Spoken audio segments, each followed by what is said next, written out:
আসসালামু আলাইকুম। মাতৃজগৎ টিভি সংবাদে সবাইকে আমন্ত্রণ। সাথে আছি কাজী ফারজানা ইসলাম। হাতিয়ার ইউএনওকে ঘিরে চাঞ্চল্যকর অভিযোগ, তদন্তের দাবি জোরালো।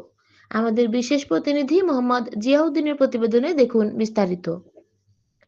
নোয়াখালীর হাতিয়া উপজেলা নির্বাহী কর্মকর্তা ইউএনও মোহাম্মদ আলাউদ্দিনকে ঘিরে একাধিক গুরুতর অভিযোগ উঠেছে। বিভিন্ন নারীর সঙ্গে ব্যক্তিগত ও অন্তরঙ্গ সম্পর্ক গড়ে তুলে সেই মুহূর্তের ভিডিও ধারণ এবং পরবর্তীতে তা ব্যবহার করে ব্ল্যাকমেইলের অভিযোগ এলাকায় তীব্র চাঞ্চল্যের সৃষ্টি হয়েছে। অনুসন্ধানে জানা গেছে, অভিযুক্ত এই সরকারি কর্মকর্তা পরিচয় ও যোগাযোগের সূত্রে বিভিন্ন নারীর সঙ্গে ঘনিষ্ঠতা তৈরি করতেন। অভিযোগ রয়েছে, পরবর্তীতে এসব ব্যক্তিগত মুহূর্ত মোবাইল ফোনে ধারণ করে সংরক্ষণ করা হতো।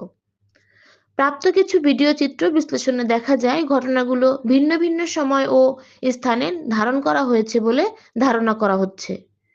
সংশ্লিষ্ট একাধিক সূত্রের দাবি, এসব ভিডিও শুধুমাত্র ব্যক্তিগত কারণে ধারণ করা হয়নি, বরং পরে তা ব্যবহার করে চাপ প্রয়োগের হাতিয়ার হিসেবে।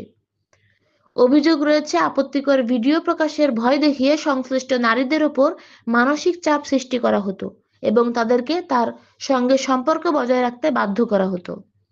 অনুসন্ধানে আরও জানা যায়, সম্প্রতি অন্তত ১২ জন ভিন্ন নারীর সঙ্গে সংশ্লিষ্ট এমন ভিডিও চিত্র সামনে এসেছে। এতে ধারণা করা হচ্ছে, ঘটনাগুলো দীর্ঘ সময় ধরে এবং পরিকল্পিতভাবে ঘটতে পারে।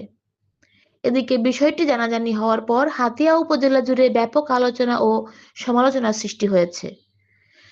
একজন প্রথম শ্রেণীর সরকারি কর্মকর্তার বিরুদ্ধে এমন অভিযোগ ওঠায় প্রশাসনের ভাবমূর্তি নিয়েও প্রশ্ন উঠেছে।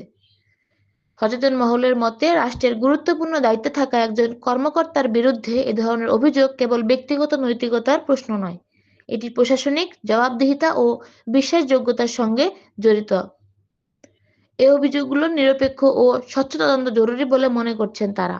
অভিযুক্ত ইউএনও মোহাম্মদ আলাউদ্দিনের বক্তব্যে জানতে একাধিকবার যোগাযোগের চেষ্টা করা হলেও কোনো প্রতিক্রিয়া পাওয়া যায়নি।